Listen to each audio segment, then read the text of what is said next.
الحمد لله نحمده ونستعينه ونستغفره ونؤمن به ونتوكل عليه ونعوذ بالله من شرور أنفسنا ومن سيئات أعمالنا من يهده الله فلا مضل له ومن يضلله فلا هادي له ونشهد أن لا إله إلا الله وحده لا شريك له ونشهد أن محمدا عبده ورسوله أما بعد فأعوذ بالله من الشيطان الرجيم بسم الله الرحمن الرحيم إنا فتحنا لك فتحا مبينا سبحان ربك رب العزة عما يصفون وسلام على المرسلين والحمد لله رب العالمين صلی اللہ علی النبی الأمی صلی اللہ علی النبی الأمی صلی اللہ علی النبی الأمی سلام اس پر کہ جس نے بے کسوں کی دستگیری کی،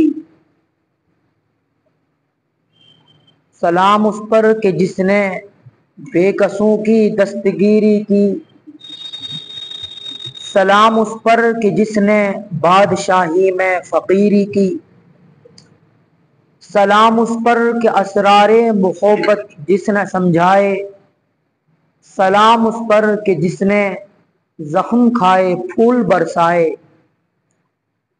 سلام اس پر جو خون کے پیاسوں کو قبائیں دیتا تھا، سلام اس پر جو گالیاں سن کر بھی دعائیں دیتا تھا، سلام اس پر کہ جس کے گھر نہ چاندی تھی نہ سونا تھا، سلام اس پر کہ ٹوٹا ہوا بوریا جس کا بچھونا تھا،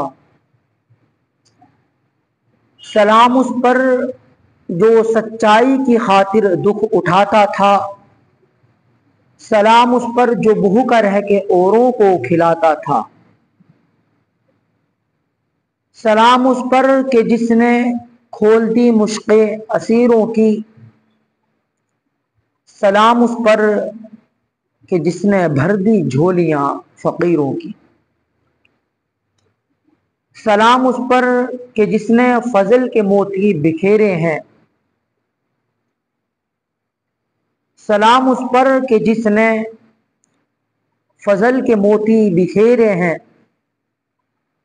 سلام اس پر کہ جس نے بروں کو فرمایا کہ میرے ہیں، سلام اس پر جو امت کے لیے راتوں کو روتا تھا، سلام اس پر جو امت کے لیے راتوں کو روتا تھا، سلام اس پر جو سردی کے موسم میں فرش خاکی پر سوتا تھا، بلغ العلا بکمالہ کشف الدجا بجمالہ، بلغ العلا بکمالہ کشف الدجا بجمالہ، حسنت جمیع خصالہ صلو علیہ وآلہ۔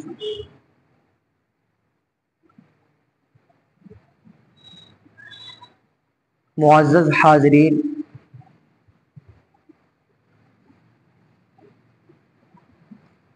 آج جمعے کا دن اللہ نے ہمیں جمعے کی مناسبت سے جمع فرمایا۔ آج آپ کے سامنے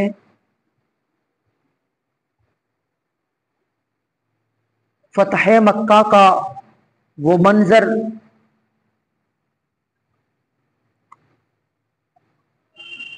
وہ یاد کن تاریخ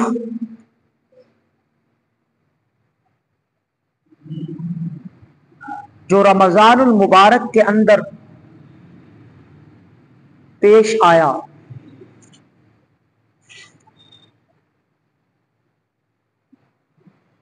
حالانکہ صلح حدیبیہ سے ہی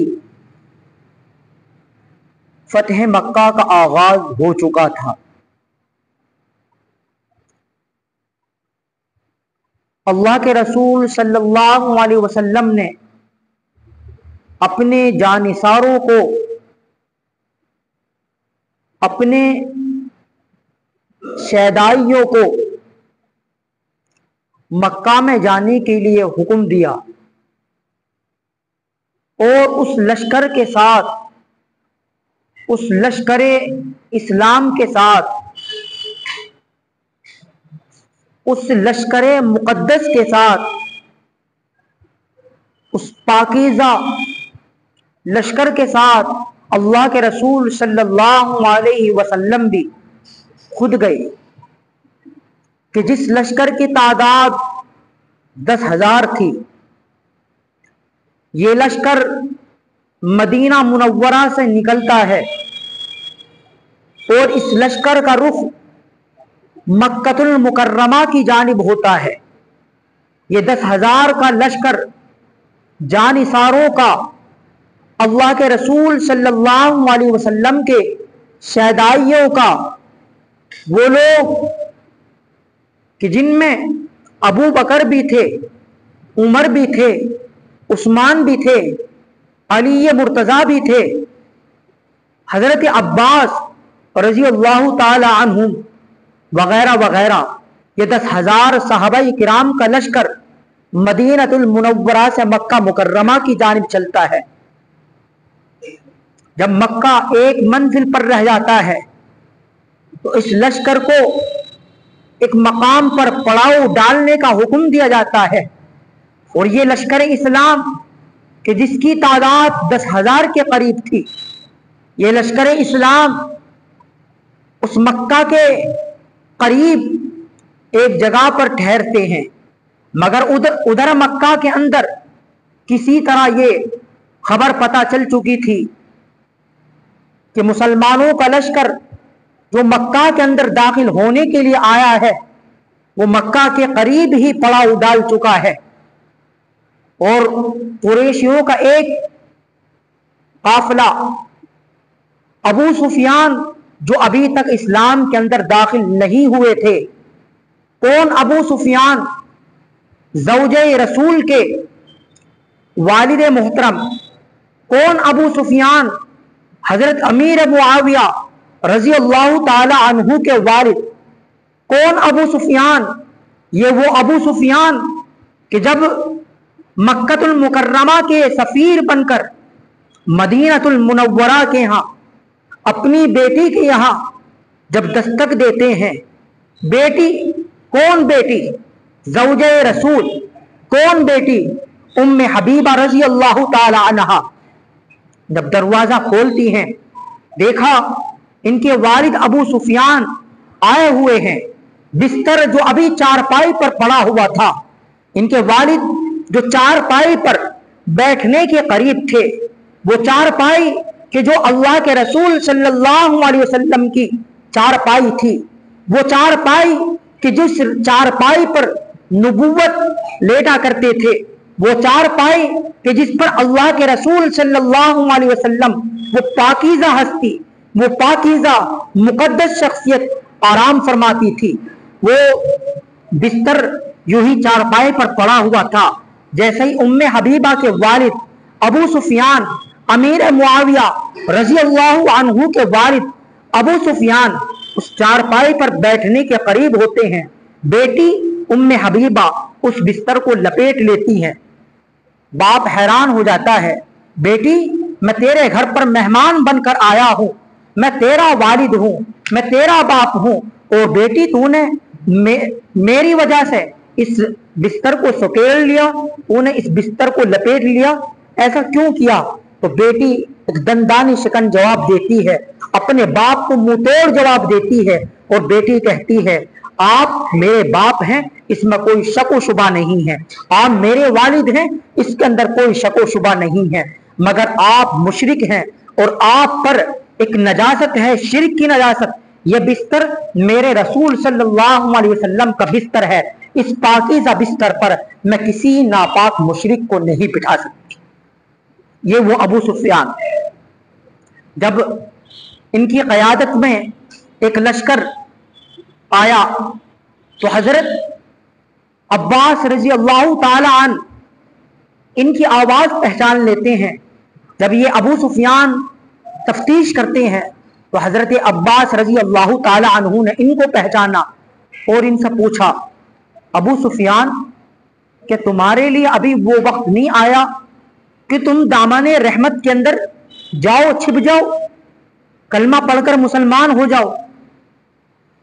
تم اللہ کے رسول صلی اللہ علیہ وسلم کا مقابلہ نہیں کر سکتے، لہٰذا بہتری اسی میں ہے کہ تم اپنے جنگی آلات، جنگی سامان چھوڑ دو، ہتھیار ڈال دو، بہترا اسی میں ہے، اور تم اللہ کے رسول صلی اللہ علیہ وسلم کے ہاتھ پر اسلام کو قبول کر لو۔ یہ ابو سفیان جو اس ہیبت ناک منظر سے پہلے ہی ڈرا ہوا تھا، اس ہیبت ناک منظر سے جو پہلے ہی خوف زدہ تھا، اس کے جسم پر کپ کپی طاری ہوتی ہے اور کپ کپاتے ہوئے حضرت عباس رضی اللہ تعالی عنہ سے کہتا ہے کہ آپ مجھے یہ بتائیں کہ اب میں کیا کروں؟ حضرت عباس رضی اللہ تعالی عنہ کہتے ہیں آپ میرے ساتھ چلیں، میں آپ کو اللہ کے رسول صلی اللہ علیہ وسلم کے پاس لے کر چلتا ہوں۔ چنانچہ ابو سفیان کو اپنی سواری پر لیتے ہیں اور اپنے گھوڑے پر بیٹھ کر پیچھے ابو سفیان اور یہ اللہ کے رسول صلی اللہ علیہ وسلم کی خدمت اقدس کے اندر حاضر ہونے کے لیے چل پڑتے ہیں۔ مگر جیسے ہی اس عاشق رسول حضرت عمر ابن خطاب رضی اللہ عنہ کی نگاہ ابو سفیان کے چہرے پر پڑی تو حضرت عمر رضی اللہ تعالیٰ عنہ پکار کر کہتے ہیں دشمن خدا و رسول خود آ گیا ہے۔ چنانچہ آپ نے تلوار سوٹی اور کہا کہ اس کو میرے حوالے کرو، میں اس کی گردن اڑاؤں گا، اور پیچھے پیچھے آپ نے اس ابو سفیان کے پیچھے اپنے گھوڑے کو دوڑایا۔ حالانکہ اس ابو سفیان کے ساتھ حضرت عباس رضی اللہ تعالی عنہ بھی تھے۔ اللہ کے رسول صلی اللہ علیہ وسلم کے پاس پہنچے، ابو سفیان حضرت عباس کے ساتھ ہے، پیچھے حضرت عمر فاروق رضی اللہ تعالی عنہ ہیں۔ حضرت عمر فاروق رضی اللہ تعالی عنہ کہتے ہیں اس ابو سفیان کو میرے حوالے کرو۔ آپ کو یاد نہیں کہ انہوں نے ماضی کے اندر کس طرح ہمیں ستایا تھا؟ کیونکہ حضرت عمر کو گزشتے حالات یاد تھے کہ انہوں نے اللہ کے رسول صلی اللہ علیہ وسلم کی گزرگاہوں میں کانٹے بچھائے تھے۔ یہ وہی ہیں کہ جنہوں نے آپ کے قتل کے منصوبے بنائے تھے، یہ وہی ہیں جنہوں نے آپ کو پاگل کہا، دیوانہ کہا، ساحر اور جادوگر کہا، یہ وہی ہیں کہ جنہوں نے آپ کے چچا کی ناک کو کاٹا، کان کو کاٹا اور ناک کان کاٹ کر گلے کا ہار بنایا تھا، یہ وہی ہیں کہ جنہوں نے حضرت سمیہ کو شرمناک طریقے سے شہید کیا تھا، یہ وہی ہیں کہ جو آپ کے خون کے پیاسے تھے، یہ وہی ہیں کہ جنہوں نے حضرت بلال حبشی کو تپتی ہوئی ریت پر لٹایا تھا، یہ وہی ہیں کہ جنہوں نے گلوں کے اندر رسیاں ڈال کر مکہ کی گلیوں کے اندر گھسیٹا تھا۔ مجھے اس ابو سفیان کو میرے حوالے اس ابو سفیان کو کیجئے گا۔ مگر حضرت عباس رضی اللہ تعالی عنہ اس ابو سفیان کو امان دے چکے تھے، پناہ دے چکے تھے۔ اللہ کے رسول صلی اللہ علیہ وسلم حضرت عباس سے کہتے ہیں کہ صبح ابو سفیان کو میرے پاس لے آنا۔ چنانچہ ابو سفیان خود نہیں آئے تھے، ابو سفیان کا مقدر لایا تھا۔ ابو سفیان خود چل کر نہیں آئے تھے، ابو سفیان کی تقدیر وہاں پر کھینچ کر لائی تھی۔ ادھر تدبیریں کر رہے تھے، ادھر تقدیر ہنس رہی تھی۔ یہ کیا باور کرا سکتا ہے کہ اللہ کے رسول صلی اللہ علیہ وسلم کے چچا کا قاتل جس کا نام وحشی تھا، کیا وہ اسلام کے اندر داخل ہو سکتا ہے؟ کیا اس کو امان مل سکتی ہے؟ کیا اس کو ایمان کی اور اسلام کی دولت سے نوازا جا سکتا ہے؟ مگر ہاں، دنیا نے دیکھا اس امیر حمزہ کے قاتل کو بھی امان دی اور ایمان بھی ملا، اور ادھر ابو سفیان کو بھی امان ملی اور ایمان بھی ملا۔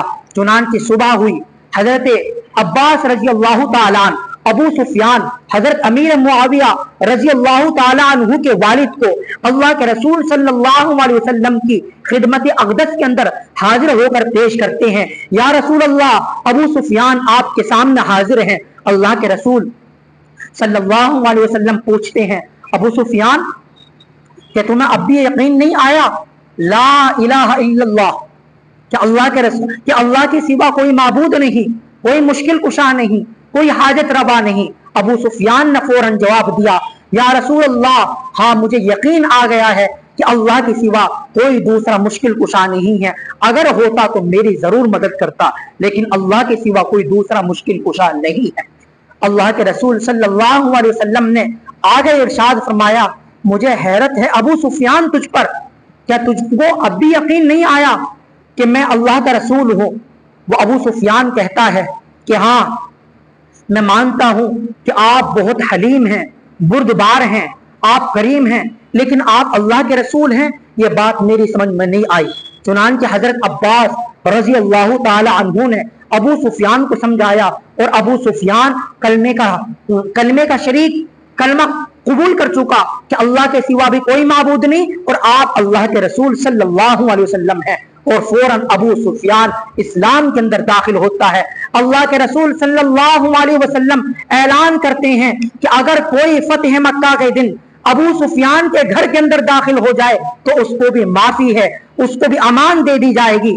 ابو سفیان کہتا ہے کہ یا رسول اللہ میرا گھر چھوٹا ہے، میرے گھر کے اندر وہ لوگ نہیں آئیں گے۔ اللہ کے رسول صلی اللہ علیہ وسلم آگے جواب دیتے ہیں، اگر کوئی حرم کے اندر داخل ہو جائے گا اس کو بھی امان دے دی جائے گی، اس کو بھی عام معافی کا اعلان کر دیا جائے گا۔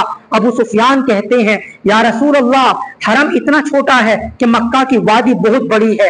اللہ کے رسول صلی اللہ علیہ وسلم آگے جواب دیتے ہیں، اگر کوئی کافر اپنا گھر کا دروازہ بند کر دے گا اس کو بھی امان دے دی جائے گی، اس کو بھی معاف کر دیا جائے گا۔ یہ اللہ کے رسول صلی اللہ علیہ وسلم کے اخلاق، دنیا کی کوئی قوم ایسی مثال پیش نہیں کر سکتی، ایسی کوئی تاریخ پیش ہی نہیں کر سکتی کہ جس نے دشمنوں کے ساتھ عام معافی کا اعلان کیا ہو۔ ابو سفیان کو جب حضرت سعد بن معاذ رضی اللہ تعالی عنہ نے دیکھا، آپ حیرت میں پڑ گئے اور آپ نے کیا کہا، ابو سفیان الیوم یوم الملحمہ، آج جنگ کا دن ہے، آج لڑائی کا دن ہے، اور آپ جوش انتقام میں پکار کر کہہ رہے تھے کہ قریش کی جیالو، ماضی تمہارا تھا کل ہمارا ہے، ماضی تمہارا تھا آج ہمارا ہے، ماضی تمہاری تھی حال ہمارا ہے، کل تمہارا تھا اور آج ہمارا ہے، کل تمہاری تلوار اور ہماری گردنی تھی، لیکن اے قریشیو یاد رکھ لو آج ہم مکہ کے اندر فاتح بن کر داخل ہو رہے ہیں، آج ہماری تلوار اور تمہاری گردن ہوگی، آج تمہارے مظالم کا بدلہ لیا جائے گا۔ اے لوگو سنو، تم نے جو بلال حبشی کو ستایا تھا آج تم بھی نہیں بخشے جاؤ گے، وہ جس نے حضرت سمیہ کو شرمناک طریقے سے شہید کیا تھا وہ بھی نہیں بخشے جائیں گے۔ حضرت سعد بن معاذ رضی اللہ تعالیٰ عنہ گزشتہ احوال کو یاد کر رہے تھے، گزشتہ واقعات کو یاد کر رہے تھے کہ ہاں یہ وہ لوگ ہیں کہ جنہوں نے آپ علیہ الصلوۃ والسلام کے قتل کے خلاف سازشیں رچی تھی، انہوں نے آپ کے چچا کو ناحق، آپ کے چچا کے ناک کان کو کاٹ کر گلے کا ہار بنایا، آپ کے چچا کو شہید کیا اور آپ کو پریشان کیا، آج یہ لوگ نہیں بخشے جائیں گے۔ ابو سفیان پہلے سے کپکپا تھا، پہلے سے ڈرا ہوا تھا، پہلے سے خوف زدہ تھا، مگر جیسے ہی حضرت سعد بن معاذ کی یہ بات سنتا ہے تو وہ اللہ کے رسول علیہ الصلوۃ والسلام کو جیسا سامنے آتے ہوئے دیکھتا ہے، ابو سفیان ڈرتا ہوا کہتا ہے یا رسول اللہ سعد بن معاذ جو کہہ رہے ہیں آج ہم سے بدلہ لیا جائے گا، کہ یہ بات آپ کی طرف سے کہی جا رہی ہے؟ الیوم یوم الملحمہ، آج بدلہ لینے کا دن ہے، آج انتقام کا دن ہے، آج تم سے بدلہ لیا جائے گا، یہ بات کیا آپ علیہ الصلوۃ والسلام آپ نے کہی ہے؟ اللہ کے رسول صلی اللہ علیہ وسلم جواب دیتے ہیں الیوم یوم المرحمہ، آج بدلہ لینے کا دن نہیں ہے بلکہ آج رحم و کرم کا دن ہے۔ الیوم یوم المرحمہ، آج رحم و کرم کا دن ہے، ہم تو انسانیت کو آباد کرنے آئے ہیں۔ یہ جواب سن کر اللہ کے رسول صلی اللہ علیہ وسلم کے جانثار آپ کے صحابہ، آپ کے شہدائی آپ کو گزشتہ تاریخ یاد دلا رہے تھے۔ یا رسول اللہ کیا آپ کو یاد نہیں ہے کہ یہ لوگ کون ہیں؟ یا رسول اللہ کیا آپ کو پتا نہیں ہے کہ آپ جب آپ سجدے کے اندر تھے انہوں نے آپ کے گردن مبارک کے اندر اونٹ کی اوجھڑی ڈالی تھی؟ آپ کو یاد دلایا جا رہا ہے، مگر آپ علیہ الصلوۃ والسلام نے سب کو عام معافی کا اعلان کر دیا، بلکہ اعلان نہیں، آپ نے پچھلے مظالم کے بارے میں پوچھا بھی نہیں کہ اے فلاں تم نے میرے ساتھ یہ سلوک کیا تھا، اے فلاں تم نے مجھ پر قاتلانہ حملہ کیوں کیا تھا؟ آپ نے عام معافی کا اعلان کر دیا، سب کو معاف کر دیا۔ اللہ کے رسول صلی اللہ علیہ وسلم کے اخلاق۔ ادھر عورتیں گھروں کے اندر کیا سوچ رہی تھی؟ عورتیں سوچ رہی تھی آج مسلمان فاتح بن کر داخل ہوئے ہیں، آج ہماری عزتوں کو تار تار کیا جائے گا، آج ہماری عزتیں اچھالی جائیں گی، آج ہمارے سر سے دوپٹہ چھینا جائے گا۔ کیوں؟ کیونکہ ان کو معلوم تھا کہ ہم نے ان کے ساتھ کیسا سلوک کیا ہے۔ اور بعض عورتوں نے اپنے شوہروں کو گھروں سے نکالا اور کہا کہ آپ یہاں سے نکلے، ذرا مسلمانوں کو دیکھو کہ وہ کیا پلاننگ کر رہے ہیں۔ مگر جیسے ہی وہ ان کے شوہر باہر نکلتے ہیں تو دیکھا کیا، صحابہ کرام آنکھوں سے آنسو جاری ہیں، ان کی زبانوں پر تحمید تھی، تقدیس تھی، شکر کے ترانے تھے، کوئی سجدے کے اندر پڑا ہوا تھا، کسی زبان پر اللہ اکبر لا الہ الا اللہ واللہ اکبر کے ترانے تھے۔ یہ لوگ سمجھ گئے کہ ہاں یہ لوگ واقعی بدلہ لینے والے لوگ نہیں ہیں، یہ سچے لوگ ہیں، یہ پکے لوگ ہیں۔ یہ مکہ کا وہ نقشہ، جب آپ علیہ الصلوۃ والسلام مکہ کے اندر فاتح بن کر داخل ہوئے اور آپ نے کیا کہا؟ عثمان بن طلحہ کہاں ہیں؟ کون عثمان بن طلحہ؟ ایک مرتبہ ایک عرصے سے پہلے آپ علیہ الصلوۃ والسلام کا دل چاہا کہ میں اس حرم شریف کا دروازہ کھولوں، میں حرم کے اندر داخل ہوں۔ آپ نے عثمان بن طلحہ کو بلایا اور عثمان بن طلحہ سے کہا، کون عثمان بن طلحہ؟ یہ عثمان بن طلحہ وہی عثمان بن طلحہ ہیں کہ جن کے پاس خانہ کعبہ کی چابی تھی۔ آپ نے ان کو بلایا اور کہا، عثمان بن طلحہ میرا دل چاہتا ہے میں خانہ کعبہ کو کھولوں اور میں خانہ کعبہ کے اندر داخل ہوں، میں خانہ کعبہ کی زیارت کروں، مجھے چابی دے دے۔ مگر عثمان بن طلحہ نے چابی دینے سے انکار کر دیا۔ اللہ کے رسول علیہ الصلوۃ والسلام نے کہا، اے عثمان ایک وہ دن آئے گا کہ تو یہاں پر کھڑا ہوگا اور میرے ہاتھ میں چابی ہوگی۔ عثمان بن طلحہ کو وہ منظر یاد آیا اور آپ علیہ الصلوۃ والسلام نے اس سے چابی لی اور آپ علیہ الصلوۃ والسلام نے خانہ کعبہ کو کھلوایا۔ اللہ کے رسول صلی اللہ علیہ وسلم کے لیے، ابو بکر کے لیے، عمر کے لیے، عثمان کے لیے، علی کے لیے، امیر معاویہ کے لیے، ابو ذر کے لیے، بلال کے لیے خانہ کعبہ کو کھولا گیا اور 360 بت جو رکھے ہوئے تھے ان 360 بتوں سے اس خانہ کعبہ کو پاک کیا گیا اور عثمان بن طلحہ کو پھر واپس چابی دے دی۔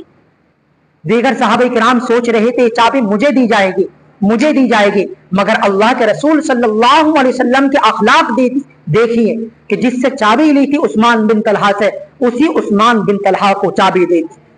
عثمان بن طلحہ نے کہا، یا رسول اللہ چابی تو آپ نے میرے ہاتھ میں تھما دی ہے، اب ذرا اسلام بھی میرے ہاتھ میں تھما دیجئے، میں بھی اسلام قبول کرنا چاہتا ہوں۔ اور عثمان بن طلحہ آپ علیہ الصلوۃ والسلام کے اس اخلاق کو دیکھ کر اسلام کے اندر داخل ہو گئے۔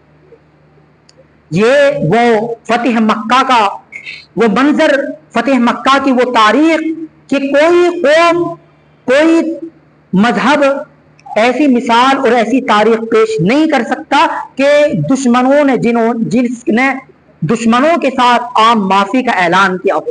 بلکہ ابو سفیان جب اسلام کے اندر داخل ہو گئے، ابھی ان کی تربیت باقی تھی، ابھی ان کو مکمل طور پر ان کے دل کے اندر ابھی اسلام کی حقانیت چھپانی تھی، ابھی اسلام کو ان کے دل کے اندر ڈالنا تھا۔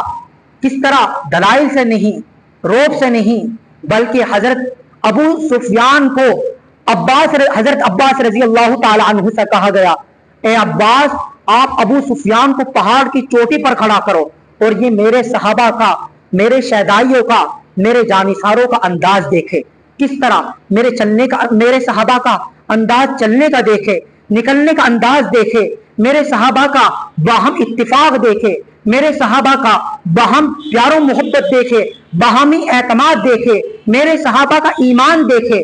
یہ وہ صحابہ کرام کہ جو اس قدر نور کے تھے کہ جن کے نور سے دوسرے لوگ اپنے دلوں کے اندر روشن جلا سکتے تھے، یہ صحابہ کرام باعث ہدایت تھے، جن کی تجارت باعث ہدایت، جن کی عبادت باعث ہدایت، جن کی تجارت باعث ہدایت، جن کے سجدہ باعث ہدایت، جن کا چلنا باعث ہدایت، جن کا اٹھنا باعث ہدایت، جن کا کھانا باعث ہدایت، جن کا پانی پینا باعث ہدایت، یہ وہ صحابہ کرام کے جن کے بارے میں اللہ کے رسول صلی اللہ علیہ وسلم نے ارشاد فرمایا کہ تم میرے میرے صحابہ میں سے جن کی بھی تم اقتدا کر لو گے تم ہدایت کو پا جاؤ گے۔ چنانچہ اللہ کے رسول صلی اللہ علیہ وسلم نے فرمایا، اے قریشیو، تمہارا میرے بارے میں کیا خیال ہے؟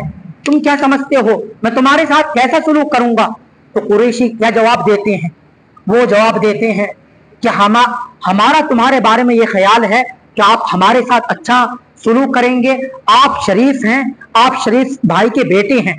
اللہ کے رسول صلی اللہ علیہ وسلم نے فرمایا، میں تم سے وہی کہتا ہوں جو حضرت یوسف علیہ السلام نے اپنے بھائیوں سے کہا تھا، لا تثریب علیکم اليوم اذهبوا فانتم الطلقاء، آج تمہارا کوئی قصور نہیں ہے، جاؤ میں نے تم سب کو معاف کر دیا۔ اور حضرت بلال حبشی کو حکم دیا، اے بلال آپ کعبے کی چھت پر اذان دو۔